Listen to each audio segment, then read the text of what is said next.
우리가 지난주일에 살펴본 대로 바사왕 아닥사스다의 허락을 받은 느헤미야가 드디어 고국 예루살렘으로 떠나게 되었습니다. 조국의 성벽이 무너진 채로 그대로 있고 동포들은 참 안타까운 지경에 있다는 소식을 들은 지 넉 달 만에 주야로 기도하고 금식하고 기도해서 바사왕 아닥사스다의 허락을 받아서 예루살렘 성벽을 재건하기 위해서 무려 1500km의 그 길을 말을 달려서 마침내 예루살렘에 도착했습니다. 여러분, 사실은 지금부터가 시작입니다. 예루살렘 성벽을 재건하는 허락을 받고 예루살렘에 도착했지만 막상 느헤미야가 예루살렘에 도착해서 그 거대한 예루살렘 성벽을 도대체 어디서부터 어떻게 시작해야 될까? 이게 참 어려운 문제지요.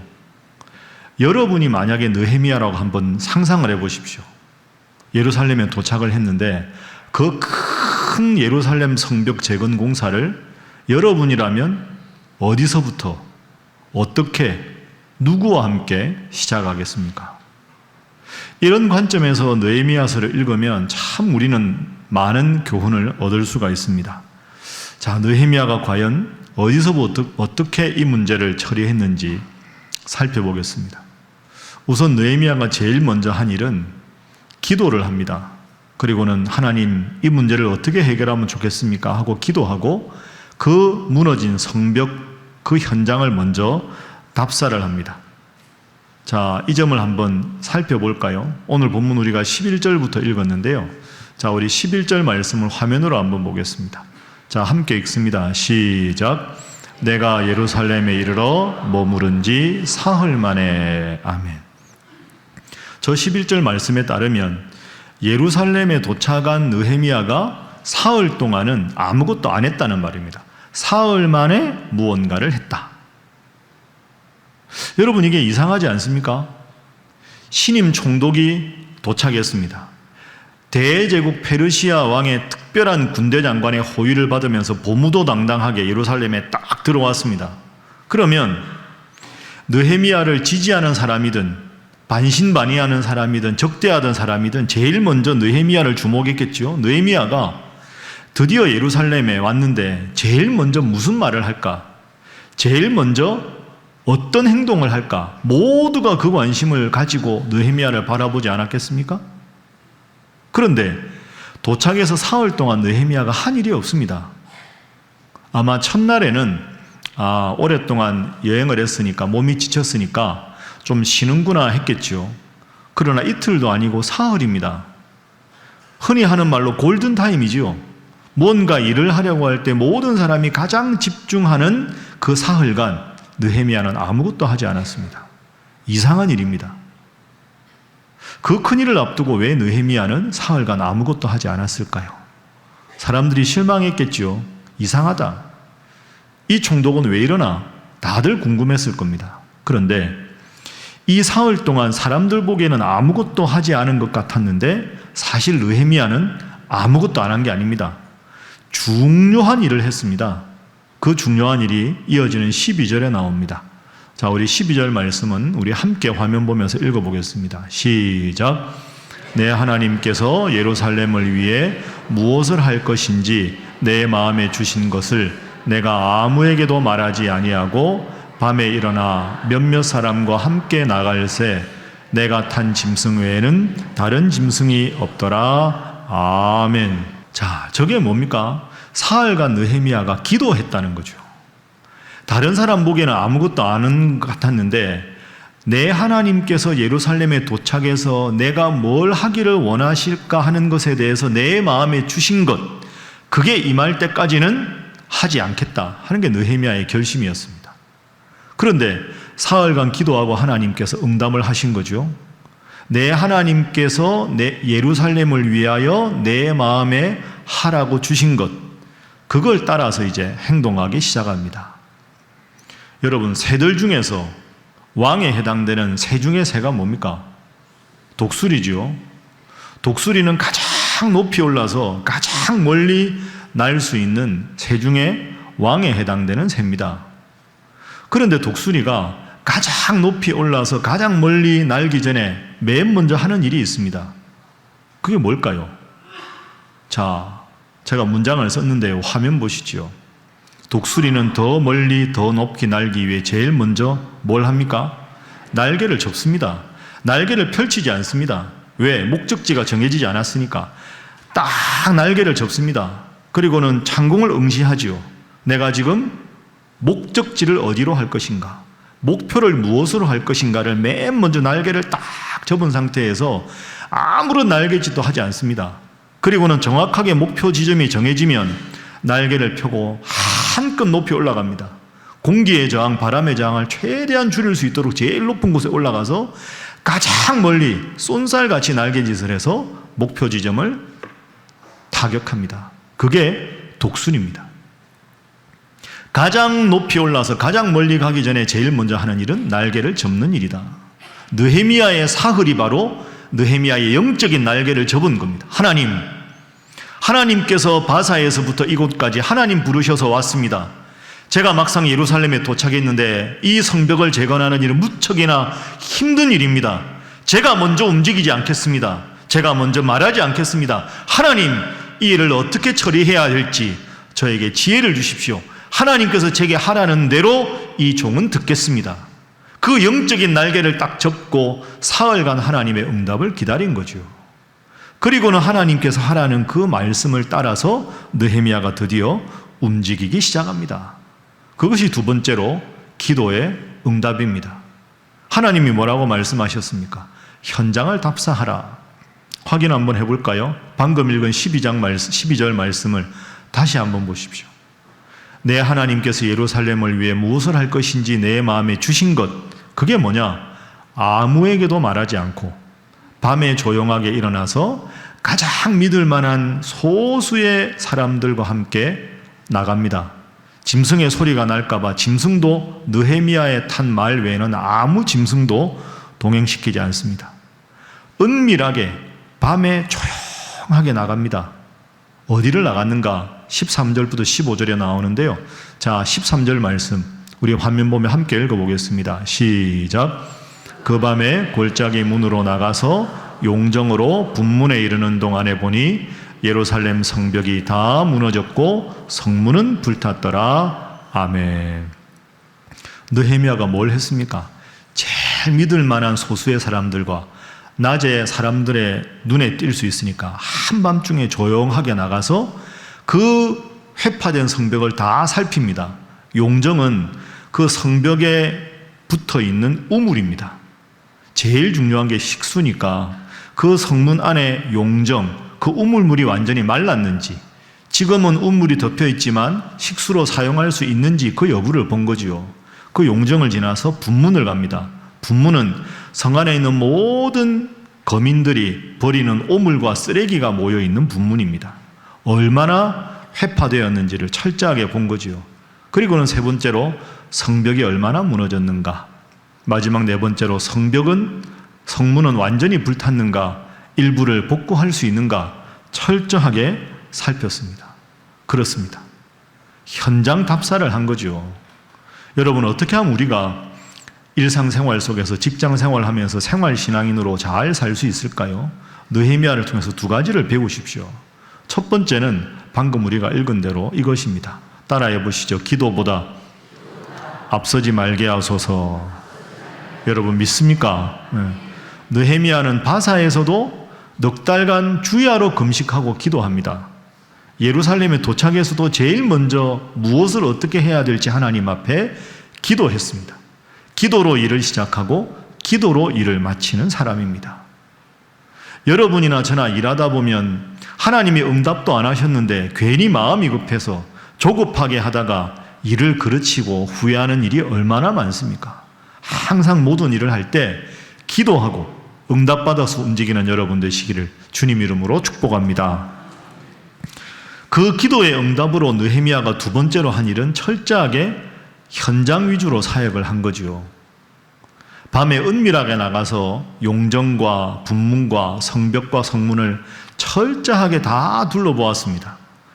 여러분, 페르시아 왕이 보낸 특사 총독입니다. 이렇게 할 필요가 없습니다.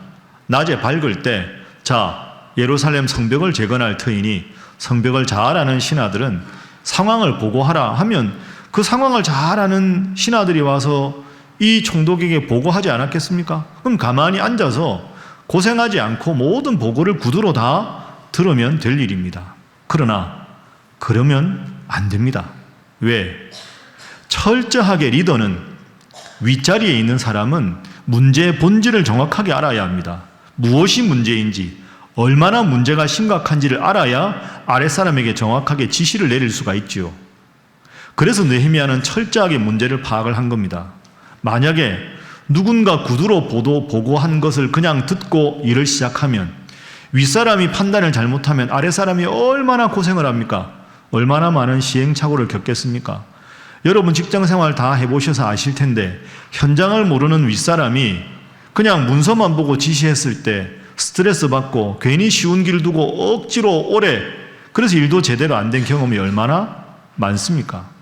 또 하나 중요한 건 만약에 느헤미야가 현장을 직접 답사하지 않고 신하들에게 구두로 보고만 받았다면 누가 나를 정말 도와줄 충실한 신하인지 누가 내 앞에서 적당하게 아부하면서 뒤에 가서는 나에 대해서 비난할 그런 적개심을 가진 신하인지 구분할 수가 없습니다. 그러나 본인이 정확하게 현장을 다 살펴보았기 때문에 앞으로 신하들의 어떤 보고를 들어도 저 신하는 성실하고 충직한 신하구나. 저 신하는 현장을 돌보지 않는 아주 고약한 마음을 가진 신하구나. 정확하게 알 수가 있겠지요. 여러분 두 가지를 꼭 기억하십시오. 무엇보다 기도로 시작하고 기도로 일을 마친다. 그리고 항상 어느 자리에 있든지 문제의 본질이 무엇인지 얼마나 심각한지를 철저하게 내가 알아야 함께 동역하는 분들, 함께 일하는 분들에게 나쁜 영향을 주지 않을 수가 있다. 이 두 가지를 먼저 우리가 배워야 합니다. 자, 이제 현장까지 다 살피고 느헤미야가 이제 하는 일이 있습니다. 그것은 함께 일할 모든 사람들을 다 일깨워서 한 마음으로 만드는 일입니다. 자, 드디어 이제 기도도 하고 현장을 살폈으니 사람들 앞에 느헤미야가 등장하는 장면입니다. 그래서 예루살렘 거민들 앞에 느헤미야가 드디어 말을 합니다. 자, 17절 말씀입니다. 화면 보시죠. 자, 함께 읽어봅니다. 시작. 후에 그들에게 이르기를 우리가 당한 공경은 너희도 보고 있는 바라. 예루살렘이 황폐하고 성문이 불탔으니 자, 예루살렘 성을 건축하여 다시 수치를 당하지 말자 하고. 아멘. 자, 예루살렘 성을 재건해서 다시는 수치를 당하지 말자. 우리가 열심히 수확했는데 수확철에 성벽이 없어서 방어벽이 없어서 이웃나라 군사들이 와서 약탈하는 그런 일이 없게 하자. 하나님 앞에 안전하게 편한 마음으로 예배를 드리자. 자, 예루살렘 성벽을 재건하자. 힘차게 외쳤습니다. 여러분, 여러분이 현장에 있으면 여러분은 어떤 반응을 보이시겠습니까? 아멘! 이렇게 하시겠습니까? 별로 반응이 없지 않습니까? 예. 아멘! 하고 싶은데 이게 될까 이게? 아니, 예루살렘 성벽이 저렇게 방치된 지가 무려 150년인데 10여 년 전에 그 탁월한 지도자 에스라도 와서 성벽 재건하려고 하다가 수포로 돌아갔는데 어떻게 다시 이 일을 한단 말인가? 안 돼. 이제 우리는 할 수 없어. 이런 사람들이 훨씬 더 많지 않았겠습니까? 이 위기를 어떻게 극복할까요? 우리는 이 위기를 어떻게 생활 속에서 극복할 수 있을까요? 자, 위기 극복의 비결이 나옵니다. 이어지는 18절 말씀입니다. 자, 18절 말씀 우리 다 함께 어떻게 위기를 극복하는지 읽어봅니다. 시작. 또 그들에게 하나님의 선한 손이 나를 도우신 일과 왕이 내게 이런 말씀을 전하였더니 그들의 말이 일어나 건축하자 하고 모두 힘을 내어 이 선한 일을 하려 하매. 아멘. 자, 하자는 사람, 하지 말자는 사람 웅성웅성 했겠지요. 서로 눈치를 보고 있는 딱 이 상황에서 느헤미야가 외칩니다. 하나님의 선한 손이 나를 도우셨다. 무슨 말을 했을까? 여러분, 넉 달 전에 제가 여러분들의 이 가슴 아픈 상황을 듣고 주야로 금식하며 기도했습니다. 그러니 하나님의 선한 손이 나를 도와주셨습니다. 이 성벽 재건 공사를 중지시켰던 바로 그 아닥사스다 왕이 저에게 성벽 재건 공사를 해도 좋다고 자기의 말을 정면으로 뒤집으면서 허락을 해 주었습니다.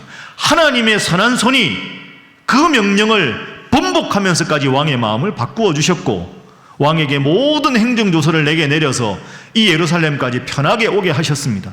그 왕이 이 성벽을 재건하는 데 필요한 모든 물자를 아낌없이 쓰라고 허락해 주셨습니다. 하나님의 선한 손이 왕을 움직여 주셨습니다. 그러니 예루살렘 모든 거민들이 깜짝 놀랍니다. 이 일은 안 되는 일이다. 대페르시아 제국의 왕이 금지시킨 일 아니냐. 하나님이 그 왕의 마음을 바꾸어 주셨구나. 하나님이 이 모든 것을 준비하셨구나. 뭐라고 이야기합니까? 따라합니다. 일어나 건축하자. 다시 합니다. 일어나 건축하자. 여러분 믿습니까? 모두 힘을 내요. 모두가 한 마음이 돼서 일어나 건축하자. 이렇게 이야기합니다. 여러분, 이게 대단한 하나님의 능력입니다. 150년 동안 회파된 성벽이 단 사흘 만에, 10여 년 전에도 재건 공사를 하려다가 숲으로 돌아간 패배주의가 만연한 예루살렘에서 단 사흘 만에 느헤미야가 모든 이스라엘 예루살렘 거민들의 마음을 움직여서 일어나 함께 하자, 이렇게 한 마음을 이끌어낼 수 있었습니다.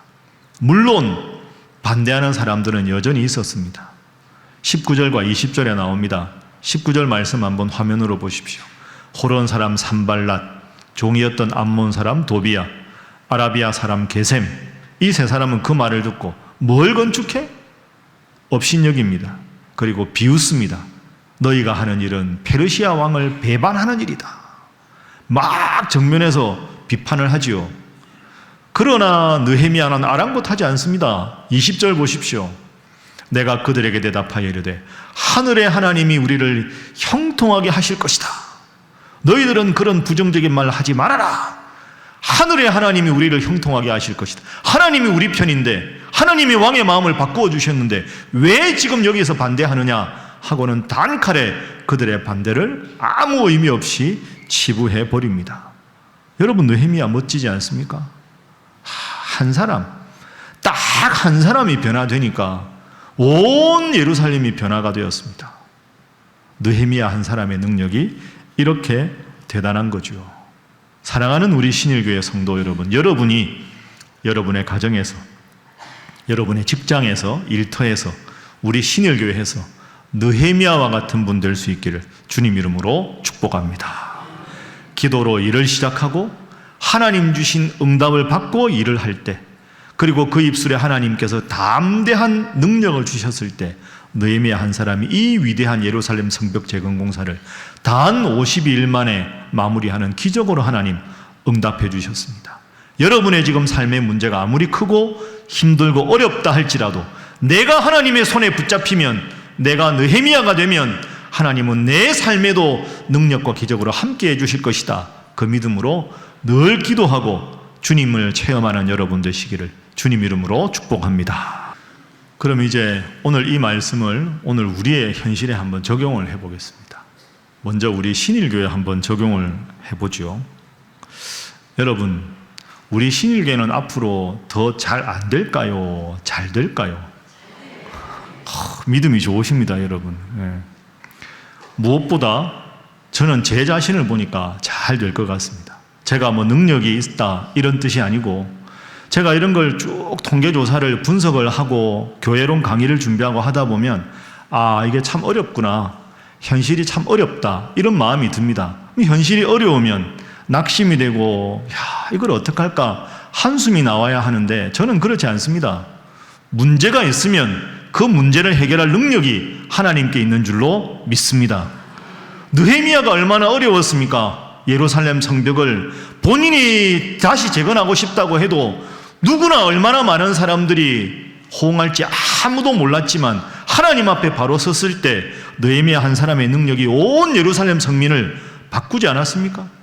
문제가 크면, 문제보다 기도를 더 크게 하면 하나님께서 우리에게 큰 부흥으로 함께 하실 줄로 믿습니다.